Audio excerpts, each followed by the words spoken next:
ಅಕ್ಷ ಓಂ. ಬನ್ನಿ ಮಾನವರು, ಕೂತ್ಕೊಳ್ಳಿ. ಗುರುಗಳೇ, ನಾನು ಬ್ರಹ್ಮಲೋಕದ ಬಗ್ಗೆ ತಿಳಿಯಲು ಆಸಕ್ತಿ ಇದ್ದೀನಿ. ಬ್ರಹ್ಮಲೋಕದ ಬಗ್ಗೆ ಹೇಳ್ತೀನಿ. ಬ್ರಹ್ಮಲೋಕ, ಶಿವಲೋಕ, ಪರಾಶಕ್ತಿ ಲೋಕ ಹಾಗೂ ಪರಬ್ರಹ್ಮದ ಲೋಕದಲ್ಲಿ ಕಾಲಾವಧಿ ಬದಲಾವಣೆ ಆಗ್ತಾ ಇರುತ್ತೆ. ಹೌದು. ಈ ಭೂಮಿಯಲ್ಲಿ ಕಾಲವು ಚತುರ್ಯುಗದ ಲೆಕ್ಕದಲ್ಲಿ ನಡೆಯುತ್ತೆ. ಒಂದು ಚತುರ್ಯುಗ ಎಂದರೆ 20 ವರ್ಷ ಸತ್ಯಯುಗ, 15 ವರ್ಷ ತ್ರೇತಾಯುಗ, 10 ವರ್ಷ ದ್ವಾಪರಯುಗ, ಹಾಗೂ ಸಂಧಿಕಾಲವೂ ಇದೆ. 5 ವರ್ಷಗಳ ಕಲಿಯುಗವೂ ಸೇರಿದೆ ಅಲ್ಲವೇ? 7 ಮನ್ವಂತರಗಳು ಮುಗಿದಿದೆ. 29ರ ಮಹಾಯುಗಗಳಿಗೆ ನಾವು ಕಾಲಿಡ್ತಾ ಇದ್ವಿ.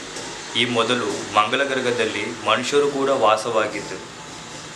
ಈ ಭೂಮಿಯ ಆಯುಷ್ಯ ಕೇವಲ 2 ಬಿಲಿಯನ್ ವರ್ಷಗಳು ಮಾತ್ರ ಉಳಿದಿದೆ. ಈ ಸೃಷ್ಟಿಯಲ್ಲಿ ಕಾಲವು ನಿಯಮದಂತೆ ನಡೆಯುತ್ತಿದೆ ಅಲ್ಲವೇ? ಈಗ ಇದು ಸಂಧಿಕಾಲ. 78 ಮಹಾಯುಗಗಳು ಸಂಪೂರ್ಣವಾಗಿದೆ. ಈಗ ನಡೆಯುತ್ತಿರೋದು ಸಂಧಿಕಾಲ. ಮನುಷ್ಯರಿಗೆ ಇದು ಗೊತ್ತಿಲ್ಲ. 1974ರಲ್ಲಿ ಸಂಪೂರ್ಣವಾಗಿತ್ತು ಅಲ್ಲವೇ? ಗುರುಗಳೇ,